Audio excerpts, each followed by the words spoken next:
Please be seated. Veuillez vous asseoir.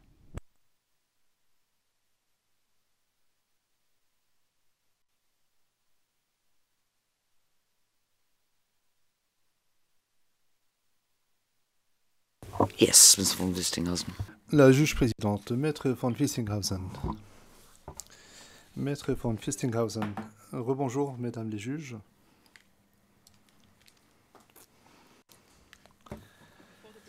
Avant la pause, nous étions en train de parler du préjudice matériel. Il réside également dans la nature brutale des attaques visées par les charges sur Kodom et Bendisi. Ces attaques qui étaient généralisées. On a incendié, on a endommagé des maisons et les biens des résidents. La propriété, les biens n'ont pas seulement été détruits, ils ont été pillés, y compris des récoltes, du bétail, des meubles, de l'argent, de l'or, des bijoux. À ce jour, aucune des victimes participantes n'a été indemnisée pour ces pertes matérielles immenses. Le témoin à charge P0020 a résumé de façon percutante ce qui, à son avis, représente l'impact du conflit de 2003-2005 sur les membres de sa communauté. Il a dit, et je cite, « Le conflit au Darfour Ouest a eu un impact sur la communauté Four, sur le plan économique, social, culturel, voire émotionnel et psychologique. La communauté Four a perdu toutes ses ressources. Même les champs, les terres agricoles ont été détruits. Les gens ont dû quitter leur région et ils vivent à ce jour dans des camps pour personnes déplacées, parfois dans des camps à l'extérieur du pays.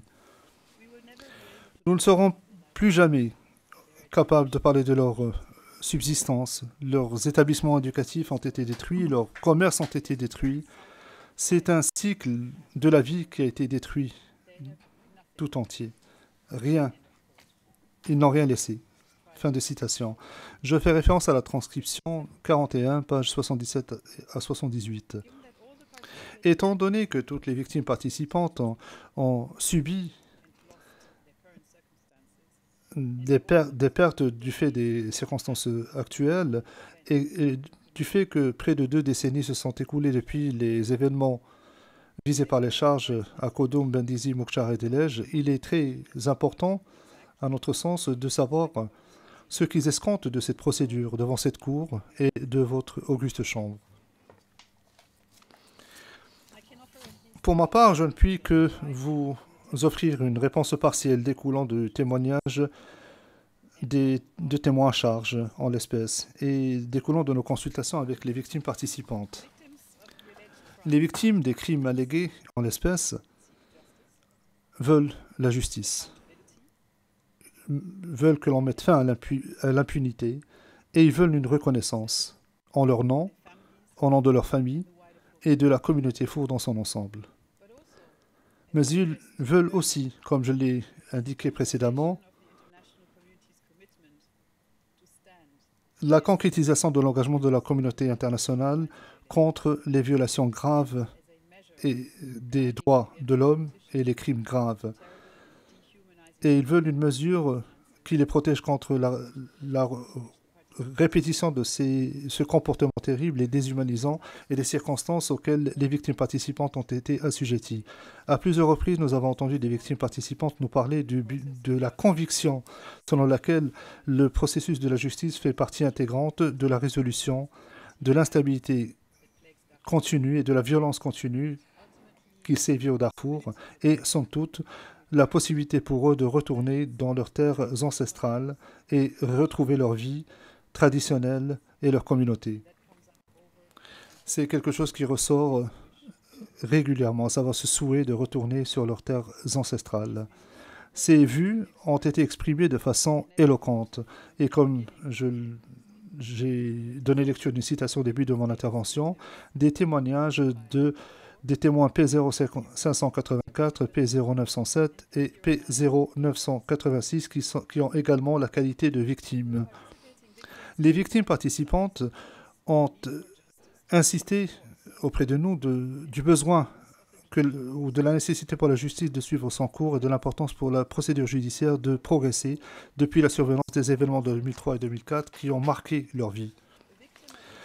Une des victimes de l'événement de Benghazi m'a dit, à titre d'exemple, que pour elle, et je cite, « La justice, c'est être capable de mener une vie digne. Si la justice est rendue, mes droits sont restitués et je peux retourner dans ma ville natale, vivre comme je le faisais autrefois, ma dignité, je retrouverai ainsi ma dignité et c'est ça la justice pour moi. » Fin de citation. Une autre victime de l'événement de Khodum m'a expliqué la situation en ces termes, et je cite, « Si je retrouve mes droits et si justice est rendue, peut-être que je pourrai revivre en tant qu'être humain. Si je peux retrouver mes droits, je retrouverai aussi la liberté et je pourrai mener ma vie. » Fin de citation. Une autre victime participante s'est adressée à moi et, par mon truchement, à vous, elle a dit ceci, et je cite, « La représentante légale des victimes et la Cour, d'une manière générale, sont responsables de ce sur quoi nous travaillons depuis fort longtemps. Nous avons fait des plaidoyers, nous nous sommes plaints, nous sommes à la recherche de justice depuis 20 ans. Aujourd'hui, tout cela n'est plus de notre ressort. Les choses sont entre vos mains. » Fin de citation. Pour nombre d'entre vous, je le crains, notamment ceux qui ont lu notre mémoire en première instance déposée le 31 mars de cette année, certains de ces arguments, certains de ces récits peuvent paraître redondants et très similaires à ce que vous avez entendu d'autres victimes participant dans d'autres procédures vous dire. En revanche, nous aimerions mettre en exergue la chose suivante et nous exhortons votre Chambre à garder à l'esprit le fait il s'agit là de vues et de préoccupations fondamentales, solennelles, exprimées individuellement par les victimes participantes dans le cadre de cette procédure. Donc, par conséquent, ces vues et préoccupations ne sauraient être redondantes. Très souvent, lorsque nous parlons de violation du droit pénal international et du droit international humanitaire, nous parlons de macrocriminalité et tous les protagonistes dans ce processus ont suivi un parcours qui est non seulement enchevêtré, mais qui remonte dans le passé, mais qui, en périphérie se trouvent des spectateurs qui ont des idées reçues complètement différentes. Mais en règle générale, lorsqu'il s'agit des grands enjeux sociaux, il y a débat. Et lorsqu'il s'agit de l'histoire, il y a invocation. Il y a un accord sur le sujet, sur l'objet de cette procédure, à savoir la responsabilité de l'auteur, et non pas, il ne s'agit pas de faire des enquêtes sur des faits historiques. Et en mettant l'accent sur la responsabilité pénale individuelle de l'accusé, en l'espèce, nous devons en même temps être en mesure d'évaluer l'impact individuel et les conséquences pour chacune des victimes participantes qui ne seront plus jamais les mêmes, indépendamment de circonstances similaires et répétées, cruelles et externes. S'il est vrai que la communauté s'en ressent dans son ensemble, nous ne devons pas non plus limiter notre compréhension de ces notions comme étant une souffrance collective. Par conséquent, j'invite les juges de cette Chambre à prendre le temps nécessaire et à accorder l'attention nécessaire au récit individuel des victimes et au caractère singulier du vécu de chacun, plutôt que de prendre la participation des victimes en l'espèce dans son acception ou en tant que quelque chose de collectif, c'est-à-dire le groupe de victimes ou communauté de victimes. Pour terminer, au nom des 600 victimes participantes que je représente, j'aimerais donc vous faire part de quelques messages que j'ai reçus de leur part au cours des dernières semaines. Ce sont leurs voix et leurs mots qui importent le plus. Et par conséquent, je voudrais leur donner la parole pour terminer. Premièrement, nous avons Mohamed. Évidemment, il ne s'agit pas de son nom véritable. Originaire de Benghazi,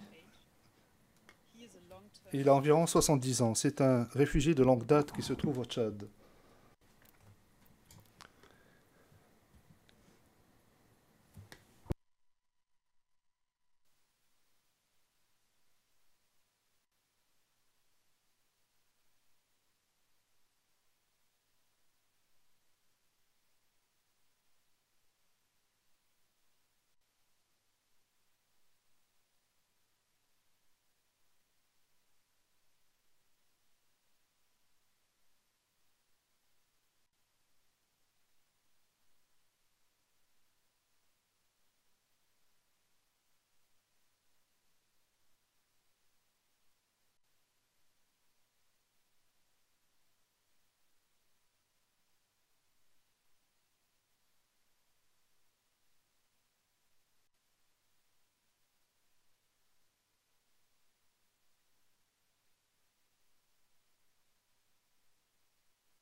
I apologize, Your Honor, sometimes.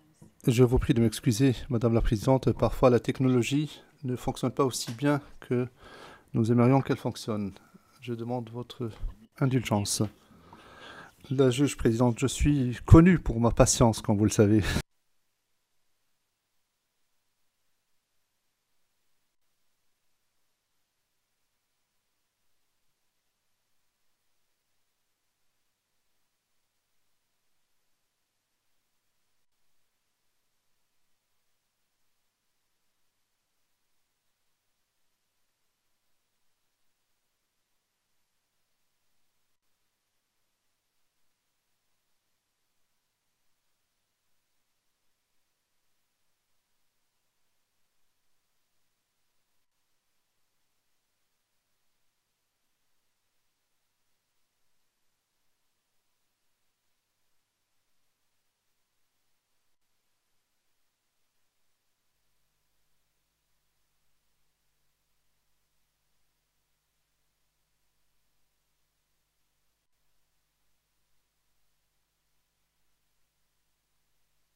La juge présidente, Madame von Westinghausen, il ne semble pas y avoir de problème technique, même si on a effectué des tests ce matin, ça ne semble pas fonctionner. Est-ce que vous voulez que l'on suspende l'audience pendant que l'on essaie de régler le problème? Maître von Westinghausen, ça ne fonctionne pas et ça ne fonctionnera pas, ou est-ce qu'il s'agit simplement de trouver une solution? La juge présidente, je crois que ça ne fonctionnera pas. Du moins, c'est ce qu'on me dit. La juge présidente. Non, apparemment, ils vont essayer de régler le problème dans un instant. Maître von Westinghausen, ce serait vraiment dommage. Parce que le but était vraiment pour vous d'entendre les voix des victimes participantes. Je ne voulais pas simplement lire leurs propos en leur nom. La juge présidente, oui, je comprends parfaitement.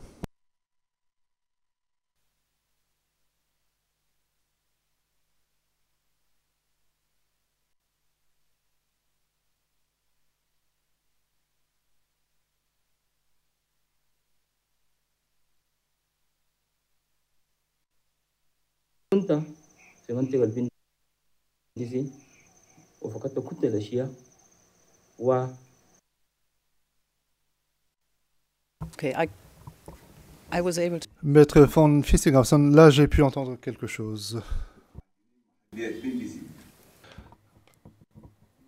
Au nom de Dieu, le tout miséricordieux, le plus miséricordieux, je suis résident de Bindisi, de la localité de Bindisi. Depuis 2003 jusqu'à présent, nous vivons le greffier d'audience interrompant. Maître, pourriez-vous recommencer depuis le début? Maître von Westinghausen, est-ce que vous pouvez rediffuser depuis le début? Les interprètes ont la transcription, donc je leur demanderai de nous faire une traduction de cela, s'il vous plaît. So if we can play them, Alors, je vous demanderai de diffuser d'abord le premier extrait, ensuite le deuxième, et ainsi de suite. Au nom de Dieu, le tout miséricordieux, le très miséricordieux. Je suis un des résidents de la localité de Bindisi. Depuis 2003, Maître Lauchi, c'est à l'évidence le mauvais segment. Ce que j'entends dans mon casque d'écoute n'est certainement pas la victime de Bindisi. Maître von Westinghausen, je suis désolé, mais moi je ne comprends pas. Maître Lauchi, je reconnais la voix, c'est une voix que je reconnais très bien, et cette personne se trouve derrière moi, donc ce n'est pas Maître von Westinghausen, je suis désolé, mais Maître Lauchi, non, c'est la voix de M. Abdelrahman que nous entendons maintenant.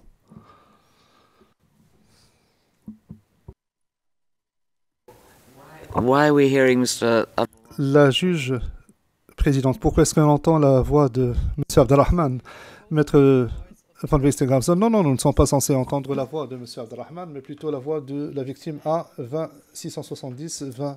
C'est un résident de Bindisi. Il a un message à vous transmettre. C'est d'ailleurs pour cette raison que nous avons reçu ce message, que nous l'avons envoyé au service de gestion de la Cour et nous avons remis la transcription de tous les messages aux interprètes pour leur faciliter la tâche. And to defense and prosecution. Ainsi qu'à la défense et à l'accusation, je crois. Je pense que tout le monde a reçu copie de ces transcriptions. Hein? Ah oui. Attends, le micro.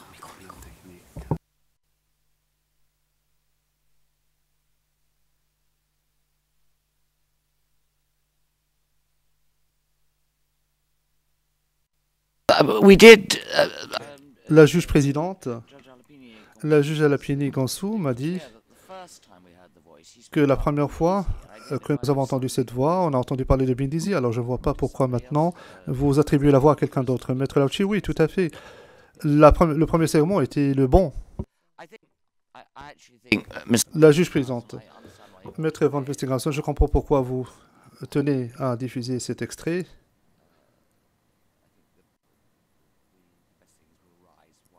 Nous allons simplement suspendre l'audience pour donner le temps aux techniciens de régler le problème. Maître Van Westergraven, si cela ne vous dérange pas, parce que c'est ainsi que nous souhaitons achever nos déclarations d'ouverture.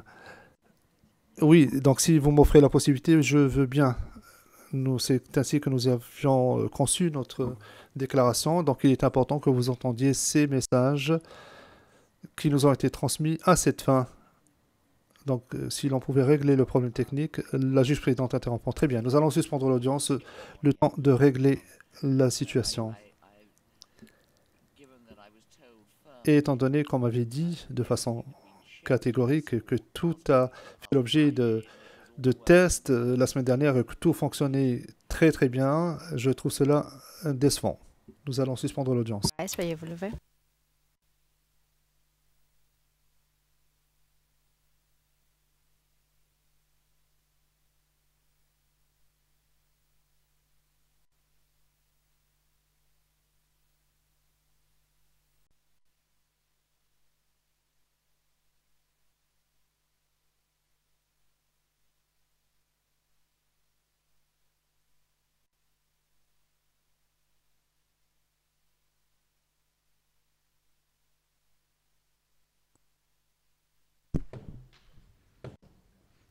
All right, veuillez vous lever.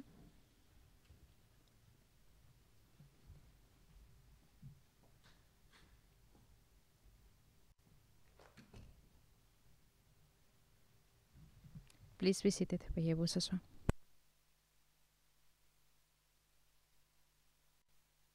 Mr. Lachie, I'm told you. La juge présidente, Maître Lauchi, on me dit que vous êtes intervenu et que vous aviez tort en fait, et il ne s'agissait pas de votre client du tout. Nous sommes prêts maintenant. Maître Van Westergraven, permettez-moi de vous parler un peu du contexte dans lequel ont été enregistrées ces vidéos.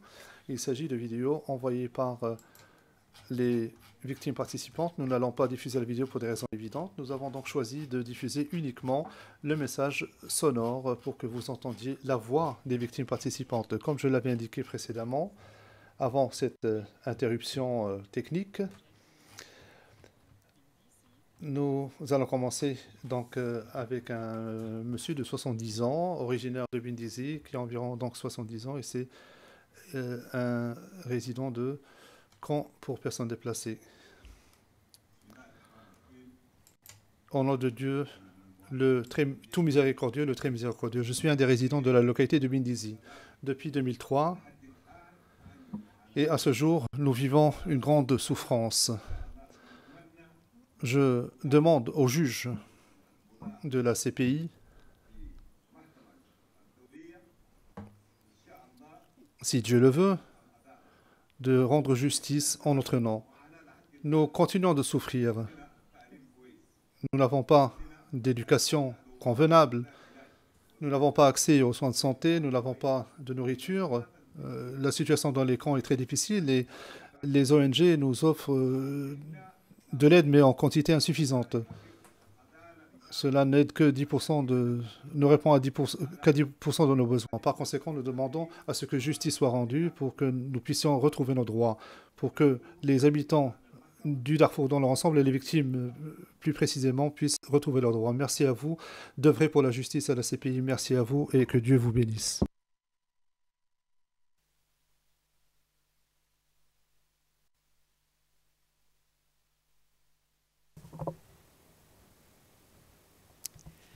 Next, we will hear Maître von Wistinghausen, maintenant nous allons entendre une autre victime participante que je vais appeler Idriss. Comme Mohamed, il vient de Bindizi. Et c'est un réfugié de longue date au Tchad. Il était adolescent à l'époque de l'attaque contre Bindizi.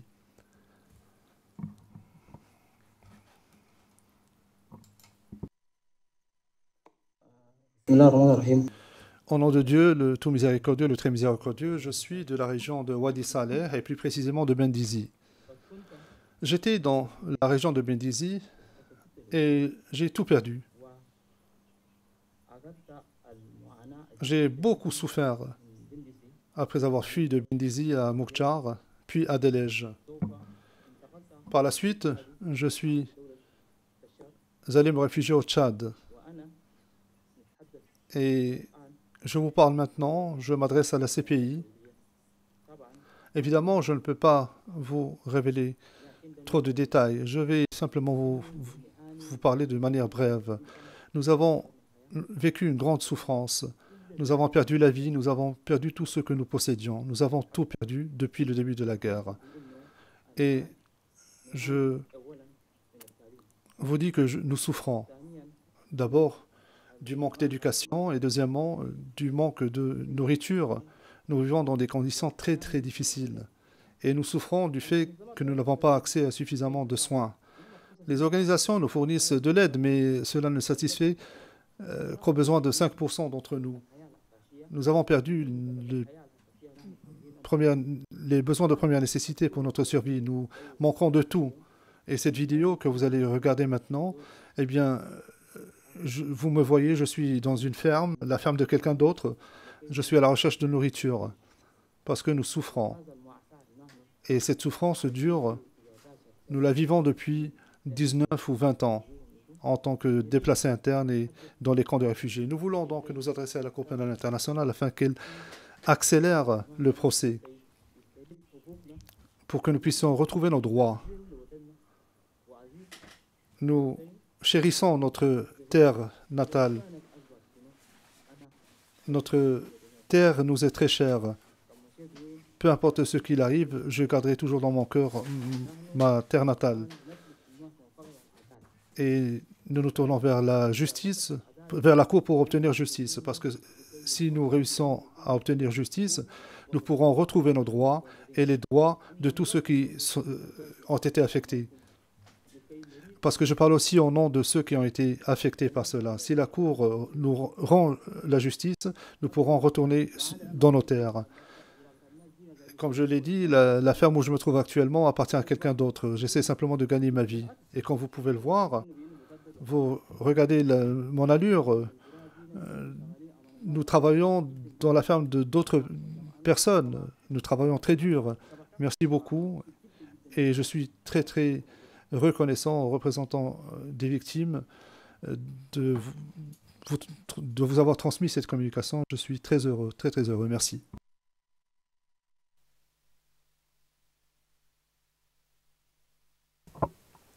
Madame von Wistinghausen. Maintenant, Ibrahim va s'adresser à vous. Ibrahim est à l'origine de Koudoum. C'était un jeune homme à l'époque lors de l'attaque du 15 août en 2003. Comme Mohamed et Idriss, Ibrahim est un réfugié de longue date au Tchad.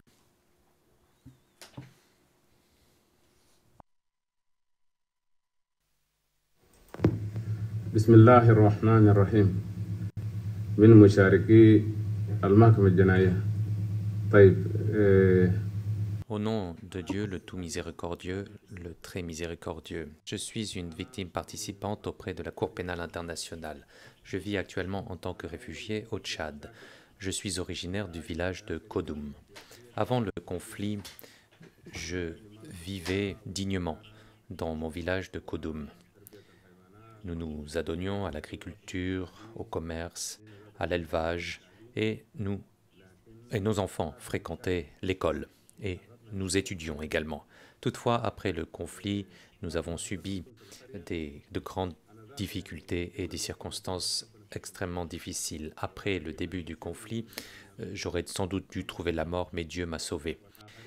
Un grand nombre des membres de ma famille ont été tués et d'autres ont été déplacés. D'autres encore ont subi des viols. Aujourd'hui, après de si grands efforts, j'ai pu me rendre en République tchadienne avec ma famille. En tant que réfugiés au Tchad, nous faisons face à de très nombreux problèmes de logement, de pénurie alimentaire, questions sanitaires et sécurité. Nos habitations sont construites en paille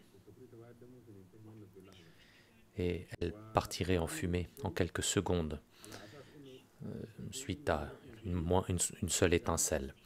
On ne peut pas se permettre de construire des maisons plus solides pour nous protéger du froid ou de la chaleur. Dans les maisons en paille,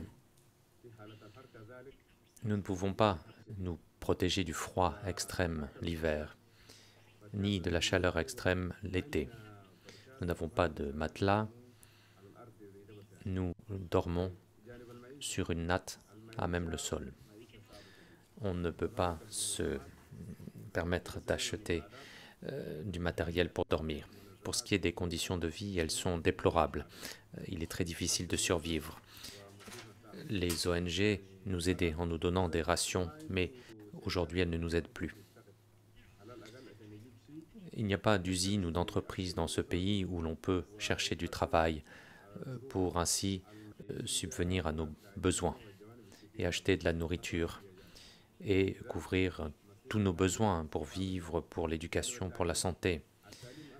Notre destin est très précaire. Du point de vue de l'éducation, j'ai 8 enfants, 3 garçons et 5 filles. 4 des 8 enfants ont quitté le système scolaire en raison de l'absence de fonds pour payer les droits d'inscription. Les 4 autres étudient toujours. Ceux qui poursuivent leurs études aujourd'hui devront un jour ou l'autre s'arrêter parce que nous n'avons pas suffisamment de ressources et il n'y a aucune opportunité d'emploi. Même s'ils continuaient et finissaient le lycée, ils ne pourraient pas poursuivre leurs études à l'université. Ils sont destinés à avoir le même sort que leurs frères et sœurs.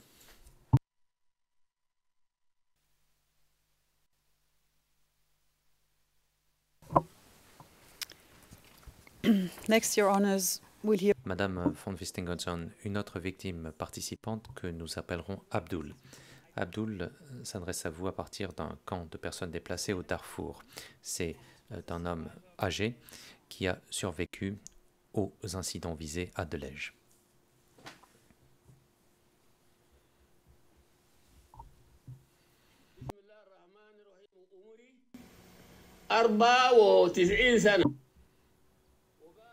Au nom de Dieu, le tout miséricordieux, le très miséricordieux, j'ai 94 ans. Je vis à Kalma aujourd'hui, au camp.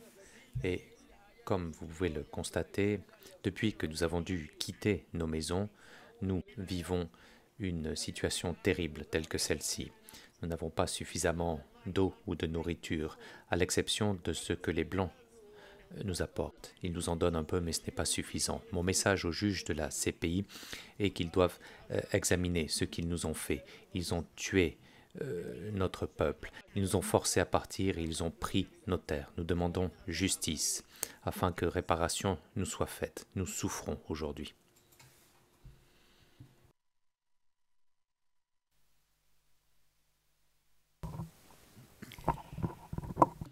Madame von Wistingerson, Mesdames les juges, nous allons entendre un homme que je vais appeler Siddiq. Il a survécu aux incidents de Moukjar. Il a une 60aine d'années. Il est réfugié de longue date au Tchad également.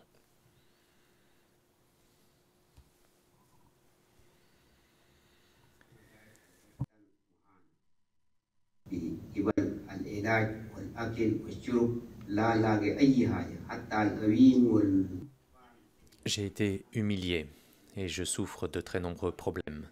Traitement médical, pénurie alimentaire. Nos femmes et nos enfants, s'ils tombent malades, on ne peut pas se permettre de les guérir. Il n'y a pas suffisamment de nourriture. S'il vous plaît, je vous demande de bien vouloir accélérer ce dossier, le dossier du Darfour, afin de remédier à nos problèmes et afin que je puisse retrouver mes droits et les droits de ma famille et pour tous les gens, pour que tous les gens du Darfour retrouvent tous leurs droits. Je vous remercie et que la paix soit avec vous.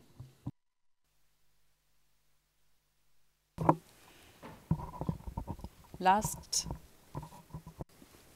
Note de l'interprète de la cabine arabe, est-il possible d'observer une pause, s'il vous plaît?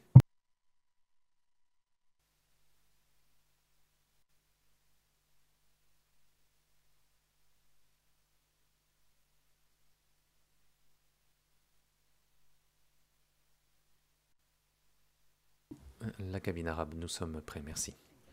Madame von Wistinghausen, merci. Pour terminer, Kalmuta aura l'honneur de s'adresser à la Chambre. Elle est réfugiée de longue date au Tchad, elle a une quarantaine d'années et est victime indirecte des incidents visés par les charges à Moukjar, au cours desquels son frère aurait été détenu et tué.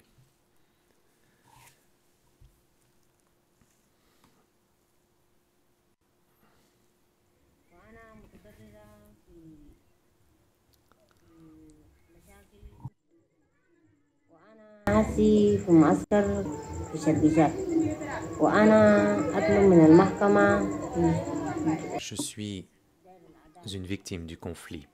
Je vis dans un camp au Tchad. Je demande justice à la Cour. Depuis 2004 et jusqu'à ce jour, je souffre dans un camp au Tchad. 19 ans de souffrance dans un camp. Je subis de nombreux problèmes, notamment la pénurie alimentaire, l'absence de soins médicaux et l'absence d'accès à l'éducation. Nous avons reçu un petit peu d'aide de la part d'organisations, mais ce n'est pas suffisant. Si nos enfants tombent malades, on ne peut pas se permettre de les soigner. Les soins de santé sont très chers, il n'y a pas d'argent. On ne peut pas payer les frais de scolarité. Nos enfants ne vont pas à l'école et n'apprennent rien. C'est une grande souffrance pour nous, pour nos familles et pour le peuple du Darfour. Nous demandons justice. La justice doit être rendue.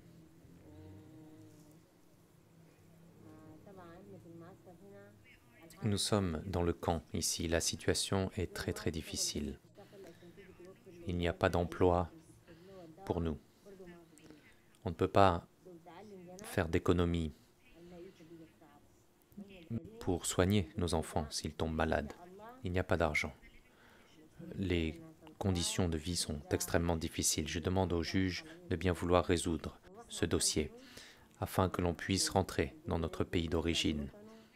Quoi qu'il arrive, nous rentrerons chez nous afin d'y vivre dignement. Et pour que le peuple du Darfour et pour que nos familles et pour que les souffrances cessent pour le peuple du Darfour et nos familles, nous retournerons dans notre pays d'origine. Cela fait 19 années que nous souffrons en permanence, les mêmes souffrances depuis 2004 jusqu'à ce jour. La situation va de mal en pis.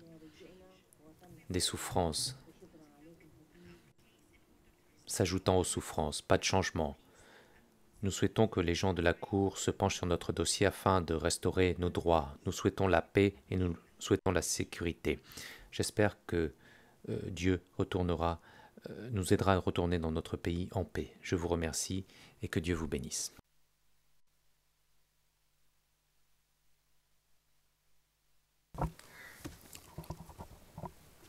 On behalf of the Au nom des victimes participantes, je vous remercie, mesdames les juges. La juge présidente, il y a eu une interruption.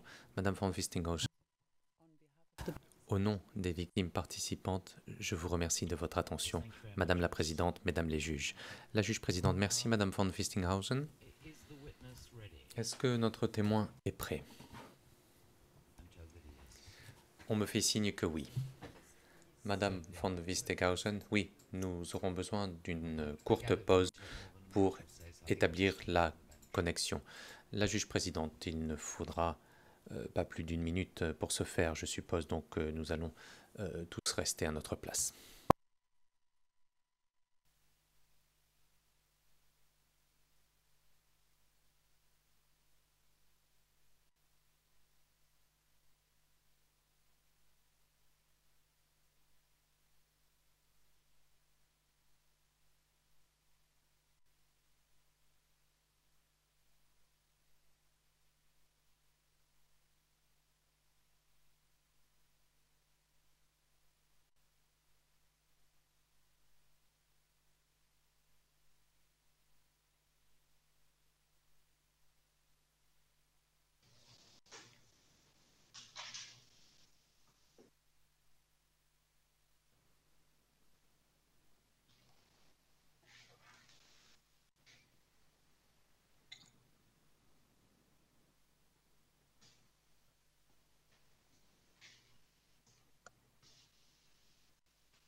Mr. von Wiestinghausen, La juge présidente, Madame von Wiestinghausen, une petite question.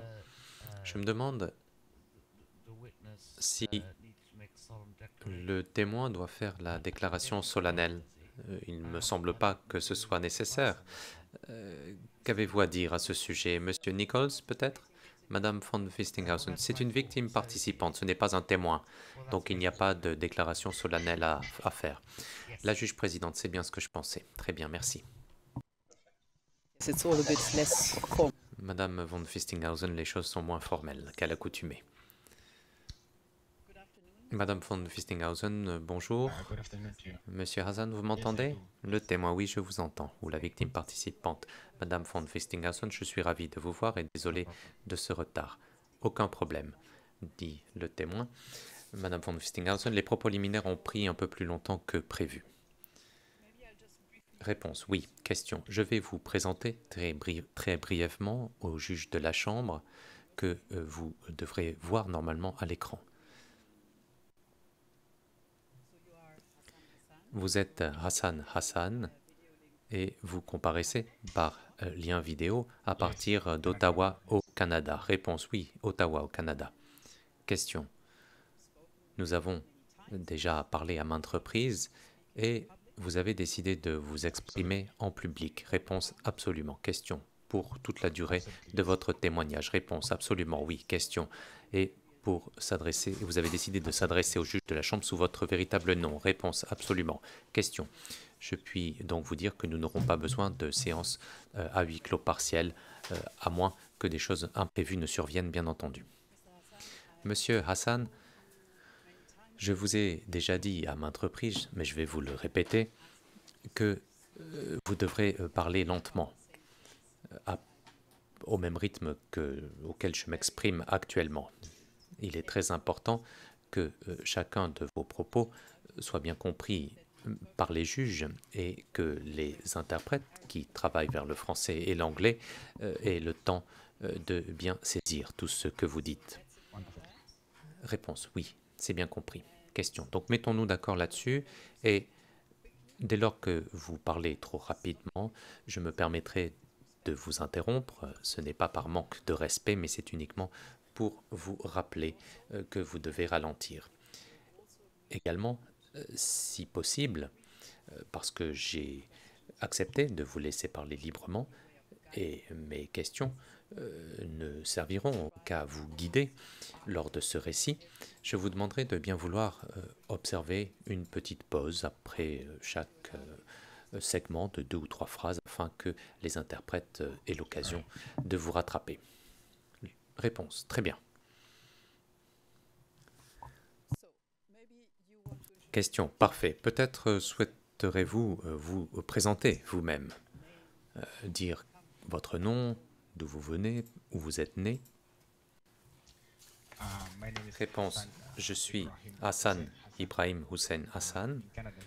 Je me trouve au Canada où l'on utilise le nom et le prénom. Donc Hassan Hassan, je suis né à Bindisi, dans la localité de Wadi Sali, à Guinena. Aujourd'hui, le gouvernement a divisé cette région en 5 États et ma localité appartient à l'État de Zelinga actuellement. J'ai grandi à Bindisi, mais également au camp de Kalma en Ouganda et au Canada. Question, nous y reviendrons. En quelle année êtes-vous né? Réponse, je suis né en 1994, le 1er janvier. Voilà. Question, vous avez également une épouse et un enfant de 4 ans qui vous ont rejoint au Canada il y a 6 mois de cela, à peu près, est-ce exact? Réponse, oui, c'est exact. Question, nous allons tout d'abord parler de la vie que vous meniez avant l'attaque à Bindisi. Je vous demanderai de bien vouloir, dans un premier temps, nous dire si vous aviez des frères et sœurs, quel était le métier de vos parents et à quoi ressemblait votre vie quotidienne avant que cette attaque ne survienne.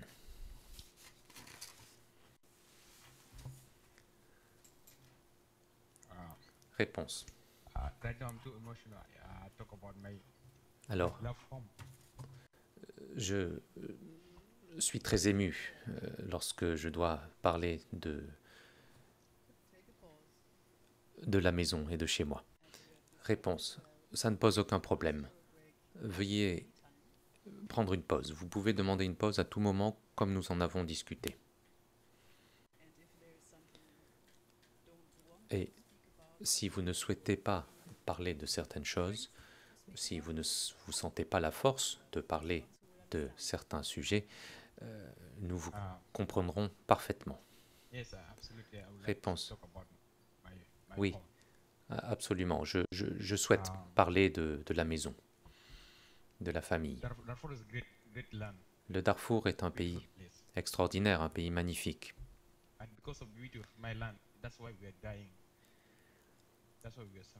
C'est à cause de la beauté de ce pays que nous mourons et que nous souffrons. C'est pourquoi je suis venu au Canada. Je n'aurais jamais imaginé dans ma vie venir au Canada, mais je ne le regrette pas. Pour en revenir à l'histoire du Darfour et de mon village de Bindisi, vous savez, c'est le lieu où je suis né. Je l'adore, quelle que soit la situation.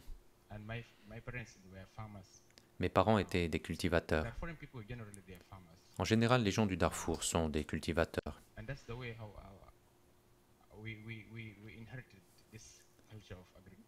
C'est ainsi que nous avons hérité de cette culture agricole.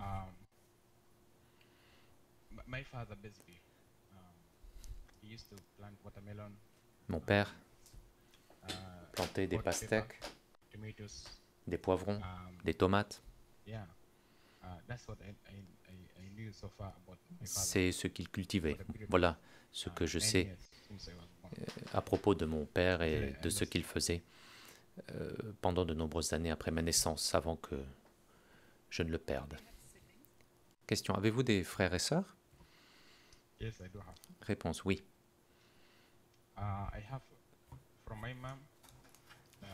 De ma mère, j'ai 8 frères et sœurs.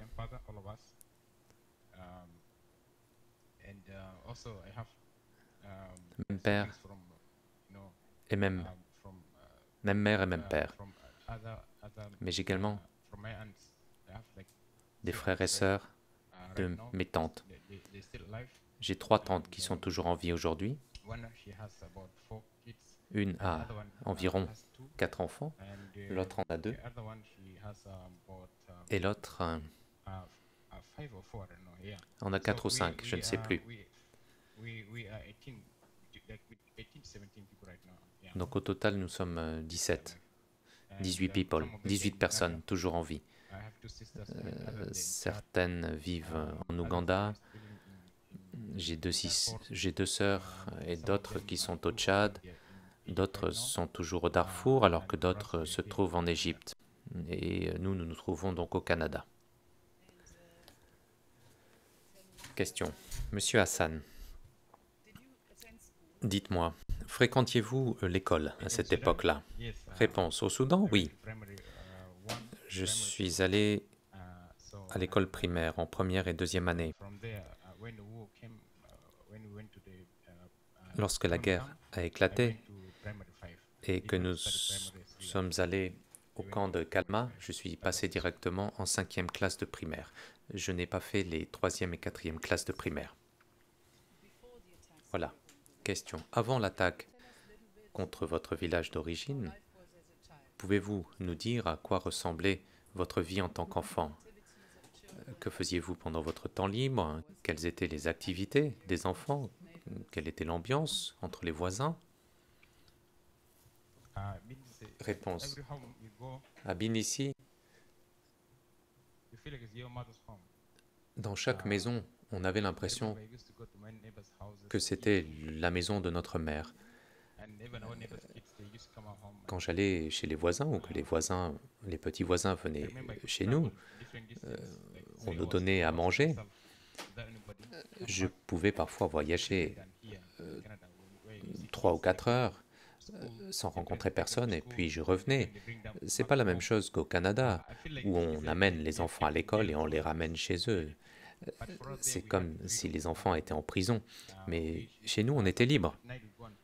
Parfois, la nuit, le soir, on jouait à un jeu appelé Shell.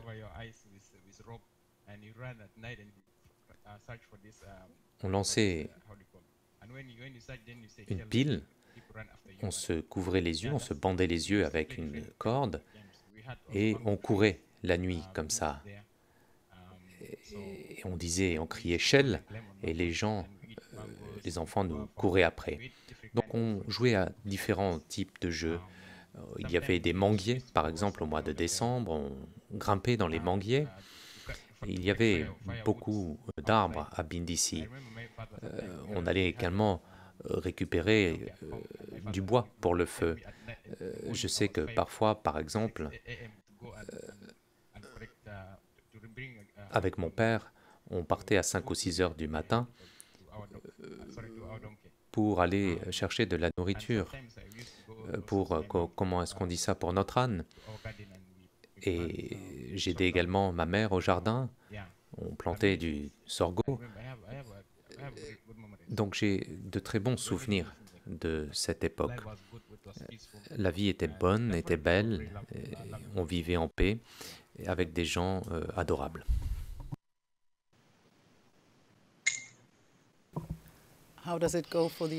Question, ça va les interprètes? Non, ça va très bien, les interprètes disent que ça va. Donc merci beaucoup, M. Hassan. Merci. Puis-je vous demander de nous parler de fêtes, de traditions spéciales que vous aviez à l'époque? Réponse, je pense par exemple à la cérémonie de circoncision. Nous, musulmans, on procède à la circoncision des garçons, normalement. Dans notre village, à l'occasion, plusieurs enfants, par exemple 5 à 6 ou 2, 3 enfants sont circoncis en même temps et les gens apportent des animaux comme une vache ou d'autres choses comme du maïs pour le partager ensemble. Et c'est une occasion pour que les gens se mettent ensemble, se réunissent. Quand ils sont heureux, quand ils sont tristes aussi, ils se réunissaient. À Bendizi, on avait différents types de groupes. Il y a les Massalites, les Fours, les Borgo, les Erena et les Tama. Lorsqu'il y a un festival ou lorsqu'il y avait une occasion quelconque, tous les gens y allaient pour danser. Moi, bon, je le faisais aussi, mais à l'époque, mais je ne sais plus. Je ne parle plus le Massalite, par exemple. Mais j'ai d'excellents souvenirs de cette période. Et j'espère que les gens ont encore ce genre de manifestations culturelles. Question. Votre père était cultivateur, il cultivait donc différentes récoltes. Il possédait un lopin de terre à Bendizi, n'est-ce pas? Réponse, oui. Pas uniquement à Bendizi Sud. Il avait aussi des terres un peu partout. Mon père était enseignant. Et c'était quelqu'un de très instruit.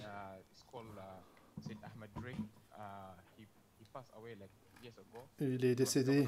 Son ami était en fait le gouverneur du Darfour. Il est décédé il y a 2 ans environ.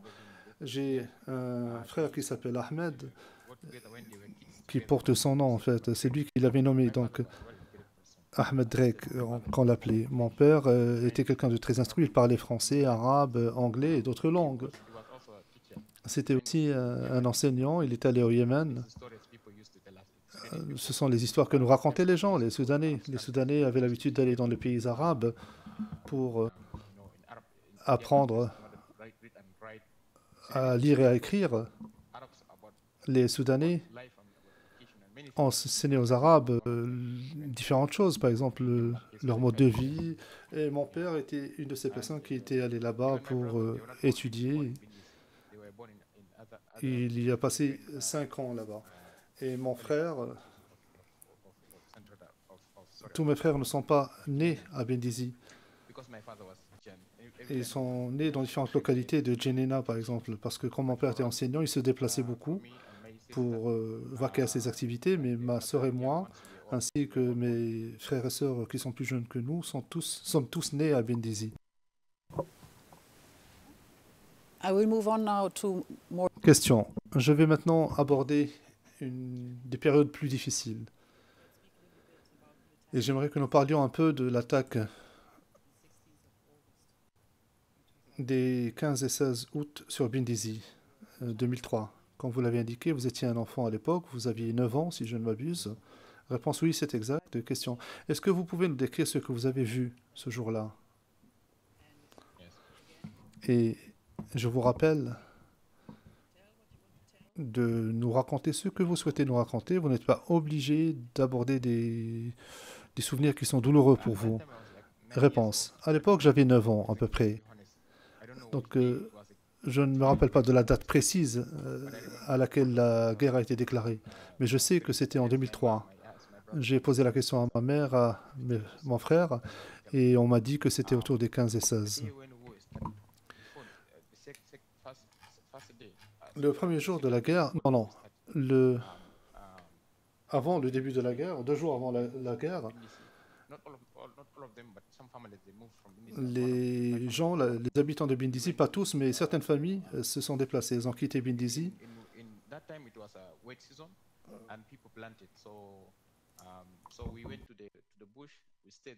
C'était la saison pluvieuse à l'époque et ils sont allés donc planter des cultures dans la brousse. Nous sommes partis, nous y avons passé une nuit et nous sommes retournés le lendemain. Et mon oncle,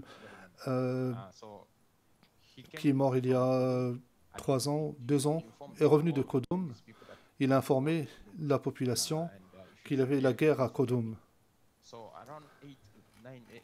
et qu'il devait se préparer à toute éventualité. Autour de 8 ou 9 heures du matin, les forces gouvernementales sont venues avec des véhicules de type Land Cruiser. C'était l'armée, en fait.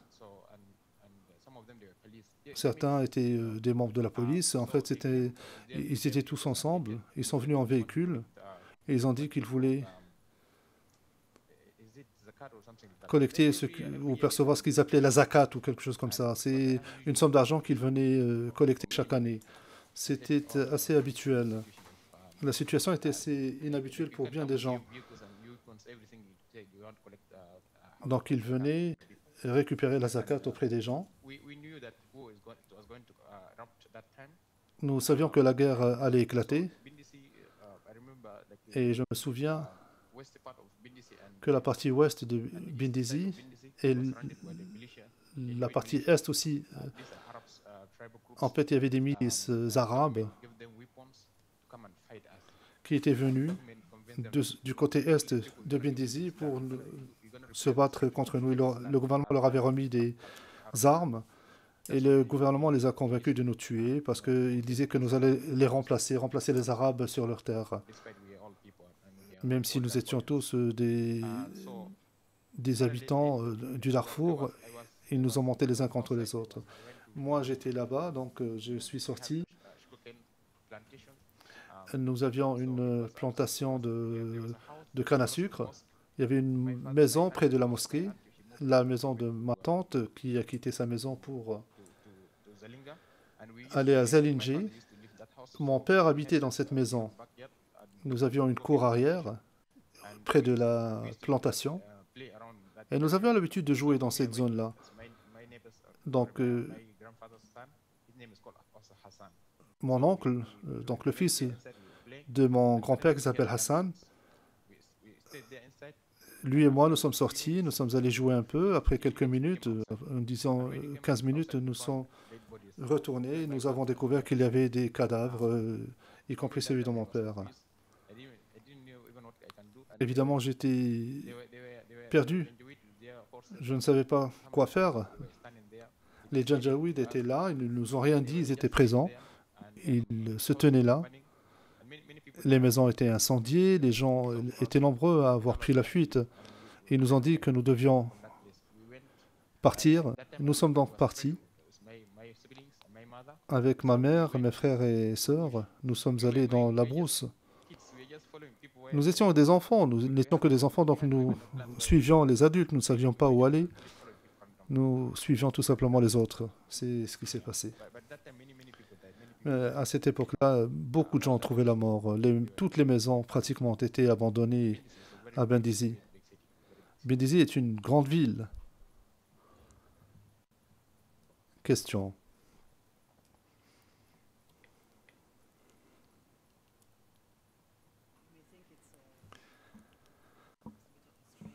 Vous allez peut-être trouver étrange ma question, mais ma question est celle-ci. Quel a été l'impact de ce que vous avez vécu ce jour-là, ce que vous avez vu ce jour-là? Par exemple, votre village incendié, le fait d'avoir eu à fuir avec vos frères et sœurs, votre mère, la perte de votre père. Est-ce que vous souhaitez parler de cela? Réponse. Vous savez, les enfants ne comprennent pas la mort. Voir son père par terre, allongé par terre.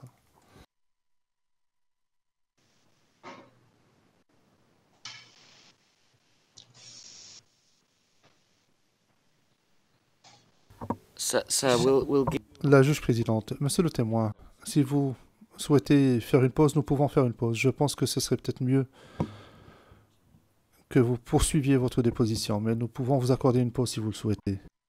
Le témoin, comme je disais, les enfants ne comprennent pas la mort. Si vous montrez un enfant de 10 ans, de 8 ans, un cadavre, eh bien, l'enfant ne saura pas forcément si la personne est malade ou si elle est morte. C'est quelque chose qui était inhabituel, qui est arrivé dans mon village. C'était horrible.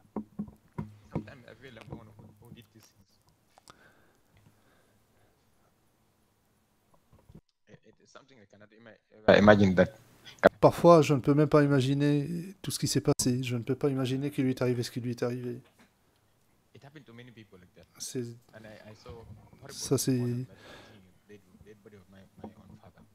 Enfin, il y a des gens qui ont subi des choses horribles, y compris mon père. Mais j'ai vu aussi beaucoup d'autres personnes subir le même sort. Question de Maître Van Westinghamson. Vous avez passé un peu de temps en cachette avec votre famille dans les terres et dans la forêt lorsque vous avez fui Bindisi. Est-ce que vous pouvez nous décrire la situation dans laquelle vous êtes retrouvés, votre famille et vous, ainsi que d'autres personnes? Réponse. Comme je l'ai expliqué, avant même le début de un jour avant le début de la guerre, nous étions déjà dirigés vers la brousse pour nous y réfugier. Les gens s'étaient réunis. Bindisi est une grande ville, comme je l'ai dit. Donc, les familles allaient voir les voisins, et avec les voisins, nous sommes partis dans la brousse. Nous avons allumé un feu, nous avons passé la première nuit, et le lendemain, nous sommes retournés à Bindisi. Mais c'était la veille de la guerre. Nous étions à l'extérieur, rien ne s'était encore passé. Le deuxième jour, la guerre a commencé. Et là, je n'étais plus avec ma famille. J'ai tout simplement suivi les autres. Je suis allé dans une zone qui s'appelle Emar Jadid. Emar Jadid qui signifie en arabe, en fait c'est un terme arabe qui signifie un nouveau lotissement.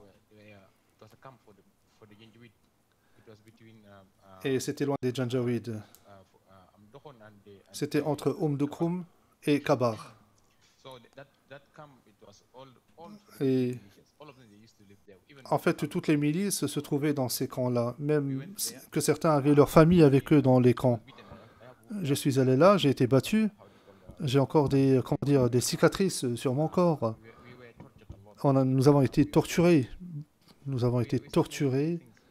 On a tiré sur nous. Nous avons subi beaucoup de choses. Il y a beaucoup de gens qui sont morts là-bas.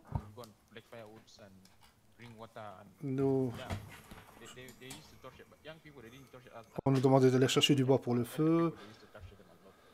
Mais les plus âgés étaient torturés. Nombre d'entre eux sont morts. Moi et d'autres, nous avons fui ce camp. Et nous sommes retournés à Bindisi, dans une zone qui s'appelle, si je me souviens bien, Hejabal. C'est une région montagneuse. Dans la partie sud de Bindisi, nous y sommes restés pendant 3 heures. Et j'ai dû demander aux gens où est ma famille, où est ma mère. Et on m'a dit qu'ils étaient partis à Moukchar. Moi, je ne savais même pas où se trouvait Moukchar à l'époque. J'ai suivi des gens. Nous sommes allés à Moukchar. Et voilà que je retrouve ma mère à Moukchar. J'ai reconnu beaucoup de personnes là-bas qui venaient de Bindisi. Et les gens m'ont reconnu aussi. Donc, ils m'ont indiqué où se trouvait ma mère. Question.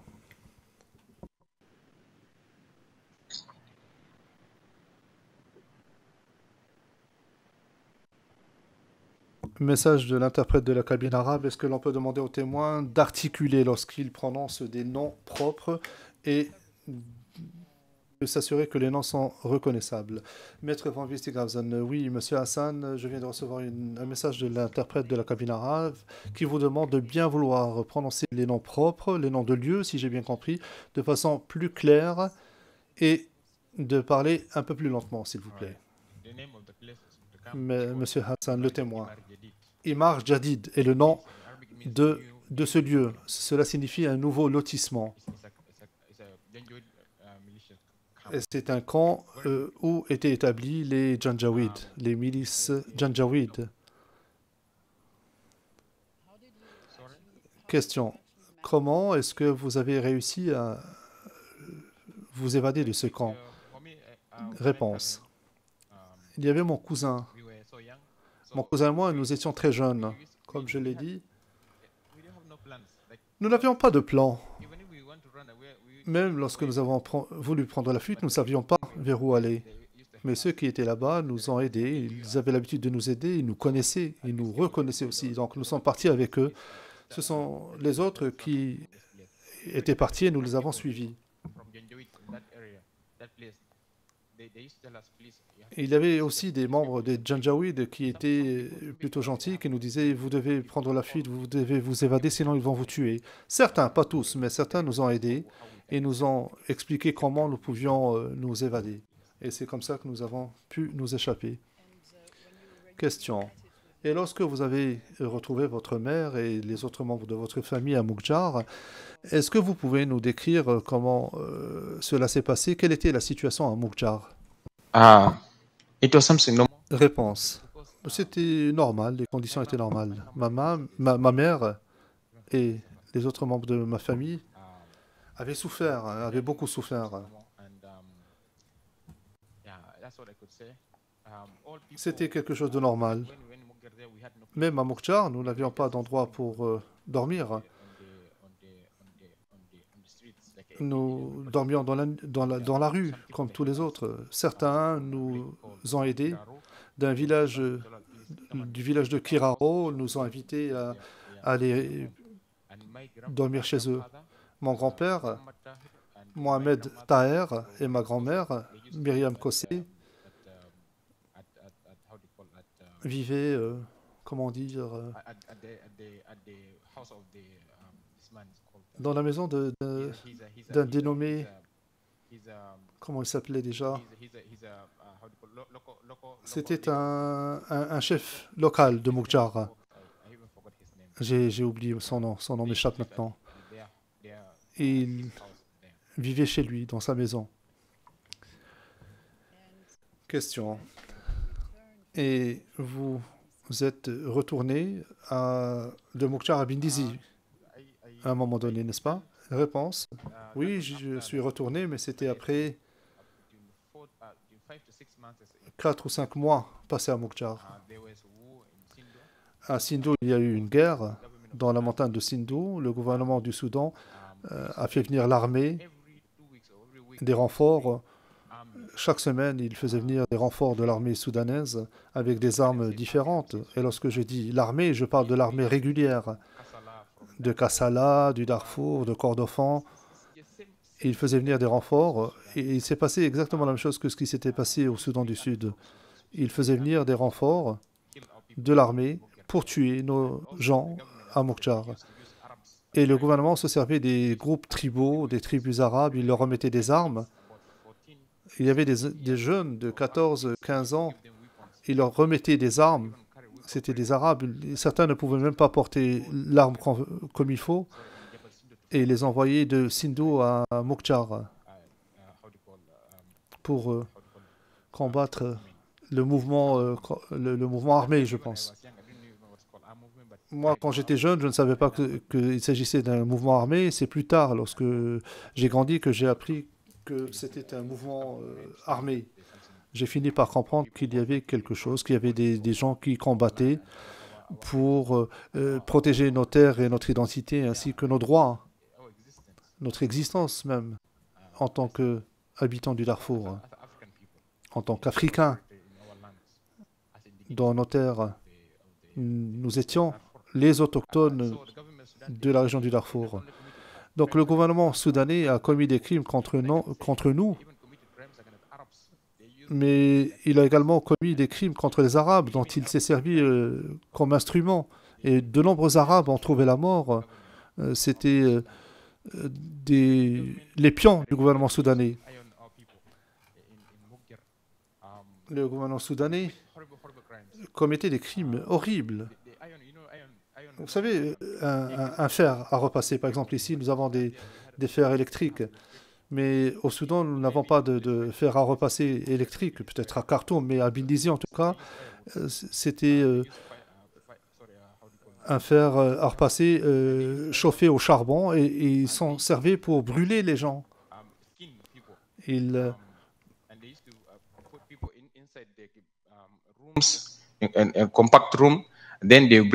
mettaient les gens dans des pièces contiguës et ils prenaient des poêles, par exemple, ils les mettaient dans la... Ensuite, ils prenaient du charbon, ils versaient du charbon sur la poêle. Ensuite, ils prenaient aussi des piments.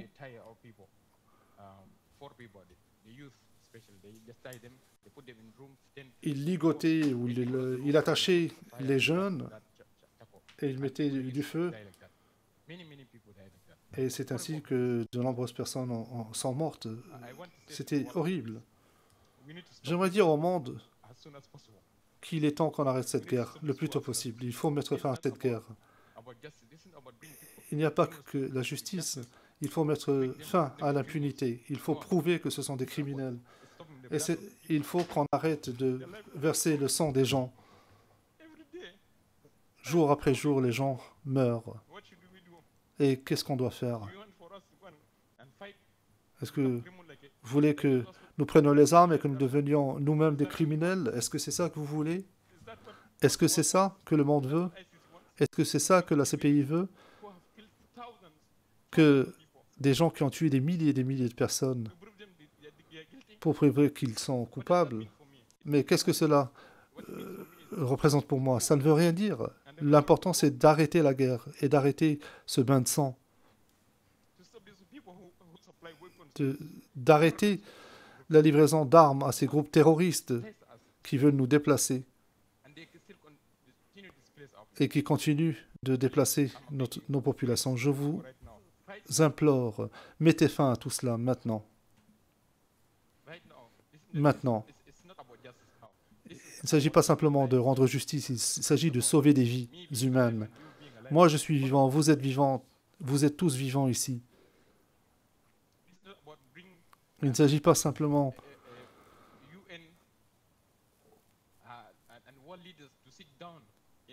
d'amener les représentants des Nations Unies ou les représentants des gouvernements, des chefs d'État et de gouvernement pour qu'ils s'assiedent autour d'une table pour parler de ce qui se passe au Darfour. C'est n'importe quoi. Il faut intervenir maintenant, sans plus tarder, pour sauver des vies.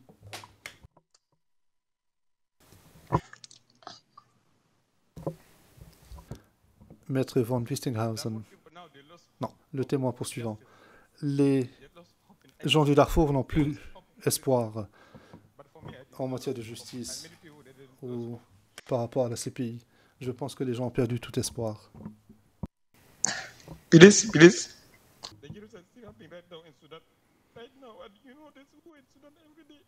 Tous les jours, les gens meurent au Soudan. Tous les jours. Ouvrez vos téléphones.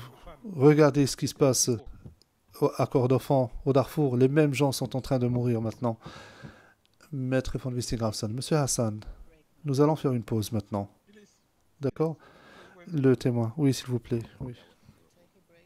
Maître von Wistinghausen, nous allons faire une pause pour que vous puissiez reprendre vos esprits et nous allons poursuivre.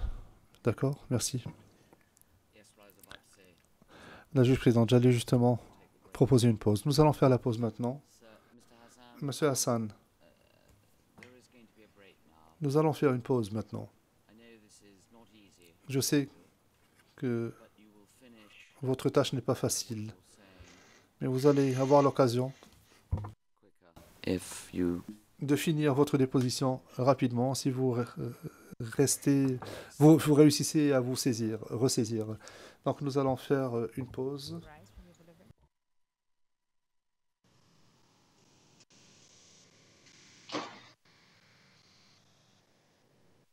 Nous reprendrons à 16h25.